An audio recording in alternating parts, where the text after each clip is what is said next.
Welcome to the second best sports show ever. Again, we're doing the second part of our last episode, which is basically just the last half of the predictions for week 14 of the NFL. For week 14 of the NFL, thank you for tuning in for the last episode. Hopefully you enjoy the second half as well. My name is Jesse Jarvis. Taylor Ancourt. And here we go. Are you prepared? I don't think so. I'm talking to them. I know, and I'm saying I don't think they are. I don't think you're prepared. Well, get prepared because it's going down.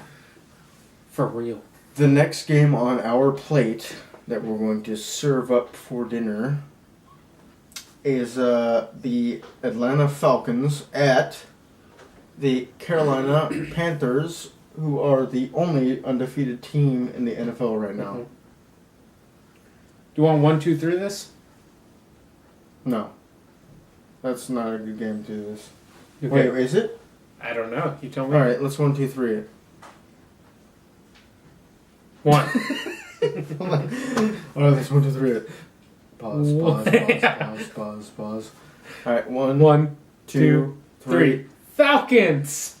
See, I didn't even say it because I was going to say the Panthers. And I knew that you were going to say the Falcons. That's why I thought you chose to do this in this situation. I can't believe you're choosing the Falcons. Why are you choosing that? Even though they suck, I have no faith in the Panthers. The rest of the year out. You know, Why is that? Have they not proven anything? Dude, at the end of the day, it's... I can't trust, like, Cam Newton... Like in the playoffs. Wow. He hasn't proven anything yet in the playoffs. Are you saying that this game is like a playoff game against the Falcons? Kind of is. The Falcons who have lost I want to say 5 out of the last 6 games. The Falcons are looking to bounce back, and this will They've be lost the game. 5 out of the last 6 games. We were just asked to predict the game. I'm saying the Falcons. This is their game to win. Mm. They have the personnel for that? They do. Brian Schofield's going to have a great game. Former Seahawk. That's right. Hopefully he does. Yeah. But I think I'm rooting for the Falcons. The Panthers are going to demolish them. It's going to be probably like a 30-10 game. Interesting. I hear you. Boom. Next game is the greatest game of the week for us Northwest 425-206 fans. What's that? That is the Seahawks. That is the Seahawks. So who are they versing? The Seahawks are in a good old city called Baltimore. Oh, they're versing the Crows. All right. Crows, yeah. Classic Crows. Classic Crows. The Ravens have, let's take a look at this year. They've lost their starting quarterback, their starting running back, and their best wide receiver. Yes, sir. But they have not given up. No. They fight. Yeah, their defense. Their defense has been, their defense is... The Ravens, ever since the year 2000, when, or I want to say a little earlier in 2000, but ever since the Ray Lewis era, the Ravens have been more of a defensive-minded team, as like the Bears have been until now. But they're always going to compete, which is what they've been doing. It's a mindset that they have. Like, I know we said this last week, like, they will compete against, we were talking about the Browns. I believe both of us picked the Ravens, maybe. I don't fucking remember, to be honest. But regardless, I know we both said that they will compete, which, what happened last week? It came down to the last play, where they blocked a field goal of return it for a touchdown to win the game, because they will compete regardless of the record. Yeah, it has a lot to do with the coaching, too. Yep. Jim Harbaugh. Harbaugh. He's a good coach. I like him. Yep. He's a polar opposite of his brother. Completely different coaching styles. Well, but really not. I mean, not polar opposites, I should say. But I mean, you like this one, you hate the other one. Yeah, I mean, it's like you like one, you hate one because they have an attitude. Yeah. Different attitudes, I should say. Not playing like coaching styles. Yeah. But the way you see them and blah blah blah. But I mean, the Ravens, they are capable for upsets. Not very much anymore. I mean, if Joe Flacco and Justin Forsett and Steve Smith were still in this week, it would be a very good game. Mm-hmm. And that's why it was a Sunday night game. But since those people were injured and are inactive, it got moved to a 10 o'clock game because it's not eligible for primetime TV. But yep. I don't think that the Ravens are just going to lay down. Yeah. So it's going to be a closer game than I think that people are going to, yep, same here. Think it is. But I'm not saying that the Ravens stand a chance. Yeah, exactly. I think it's the Hawks all the way, but a little closer than people think. Mm-hmm.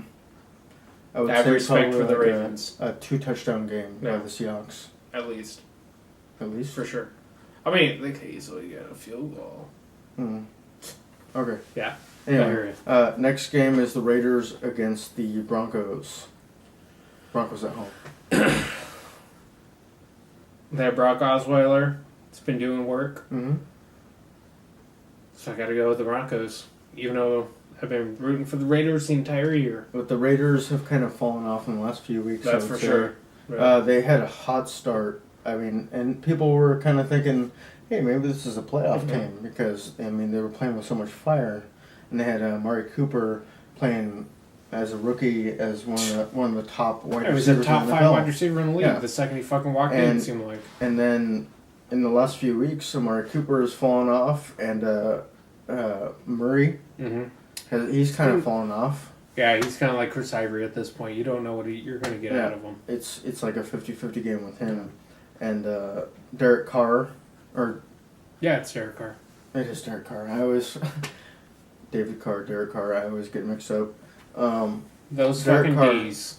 Derek Carr, he also had a great start to the year. Mm-hmm. Like, he was looking like a top 10 even quarterback. I would say maybe 15, 10.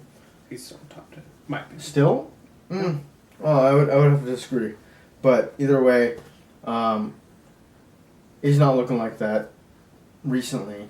I mean, recently. He has his moments, and but you have to admit, I mean, he's playing for the Raiders. Yeah. So how much do you expect from him? Yeah, but based on expectations, Derek Carr has done amazing this year. Mm-hmm. Yep. But that being said, a Brock Osweiler led Broncos team is still better than a Derek Carr led Raiders team. Yes, sir. Defensive wise and Broncos offensive wise. Yeah. Because you got 2 top 10 receivers on your team and 2 top 20 running backs. Would you say? I hear you. C.J. Anderson and Ronnie Hillman. I would say either one of them could start on a team. Mm-hmm. So, yeah. I just think it's Broncos all the way. Mm-hmm. I agree. Next game, we got the good old Cowboys against the Green Bay Packers. Packers. I don't think there's much to talk about in this game. I mean, it all comes down to the quarterback for the Cowboys. Mm-hmm. He's just not good enough, Regardless of who it is. I mean, if it was Tony Romo, it would be a different story. Yeah. There would be a chance. But if a backup quarterback for the Cowboys, they have no chance against a decent team. Mm-hmm. I mean, they did win last week. Deshaun Jackson made a rookie mistake, we'll say, for a veteran. to say the least. I would say it was basically a personality mistake. Yeah.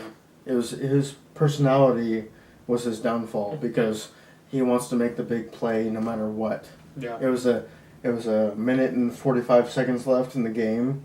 He thought he could win the game in one play when all he had to do was get it to a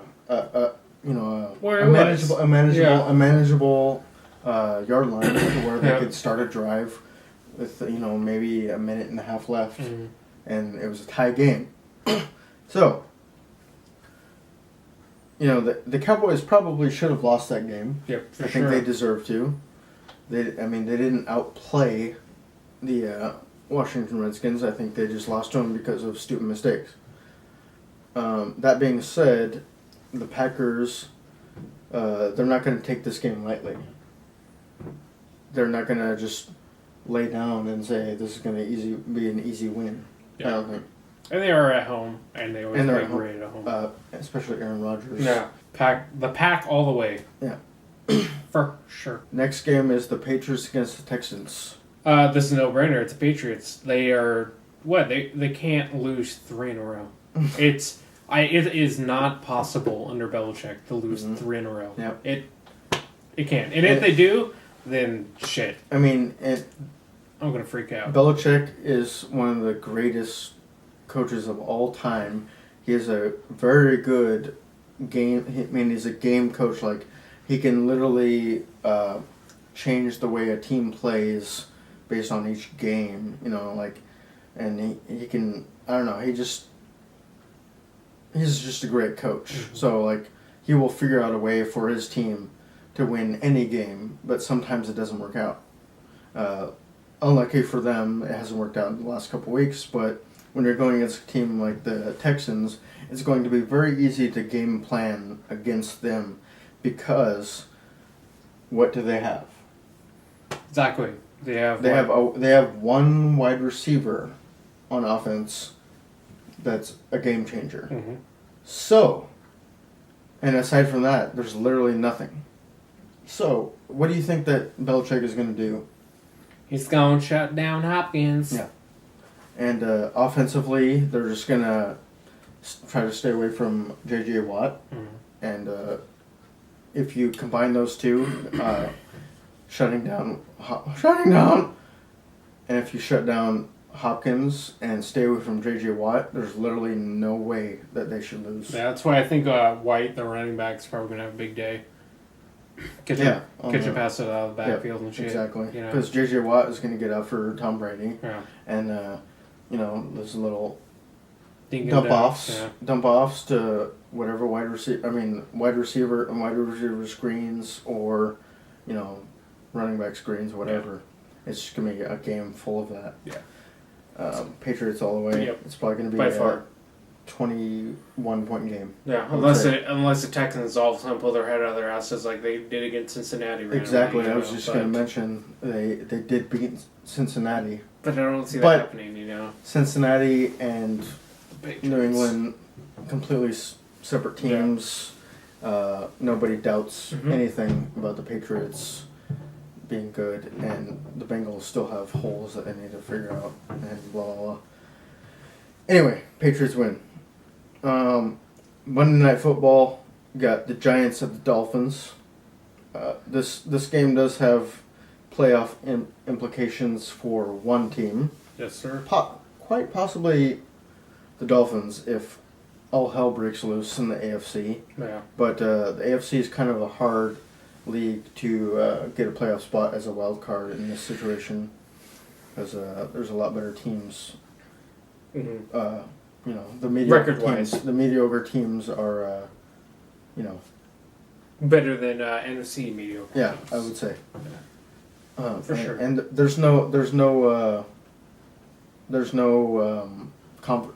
divisions in the AFC like the NFC East, which I think the Redskins are top at 5-8 or something, and it's like a 3-way tie or something like that. Some bullshit. It's garbage division. The Dolphins, they're not completely out of it, but they're probably out of it. Yeah. But it's not like they're going to stop trying right now. So I think that the Giants are not going to have an easy road in this game, but I think that the Giants are going to win. I also believe the Giants. I feel like this is going to be a high-scoring game, though. Probably even like 30 on each side, because neither one of these teams can play fucking defense. That's true. I think the Giants have the edge just because they do have Eli Manning. Yeah, Eli and Odell. And Odell versus got Tannehill and Jarvis Landry. And maybe Devontae Parker if you get him in the game, or LeVar Miller, but I don't. And LeVar Miller, obviously, he's a great running back on the passing game. Passing game. Yeah. So you got to watch out for that. And it basically, I think this game comes down to Eli Manning's. However he goes, because he decides how this team does, and that's how it's been for his entire career. Yeah. No matter what, it's about what if Eli Manning does good, the team does good, and if he doesn't, it's no. Yep. The Giants' special teams with their punt returning, kickoff returning, and the Giants' offense is just way too much for the Dolphins. Mm-hmm. I don't see the Dolphins having a chance, and their Dolphins' offense is just you don't know what you're going to get. Yeah. Any week. Exactly. You don't know what you're going to get. And they need the Flip score the points. Yeah. So I got to go with the Giants. But the Giants have a lot more to lose in this game than the Dolphins do because the Giants are actually playing for a number 1 seed in their division. Yeah. If they win this game, they will be a number 1 seed in their division, I believe. I think so. What about your seed? Yeah. What about your seed? Yeah. Next segment in our show is going to be a fan favorite. Fan favorite? God. I'm drooling. Moving on to the fan favorite, we got the garbage player of the week. One of my favorite things that we do here.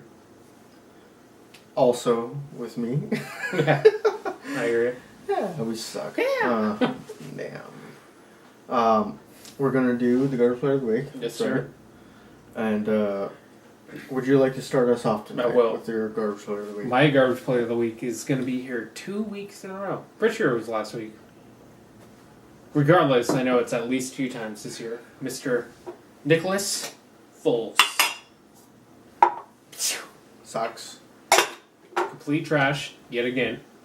This little fuck decided to throw 1 interception, no TDs,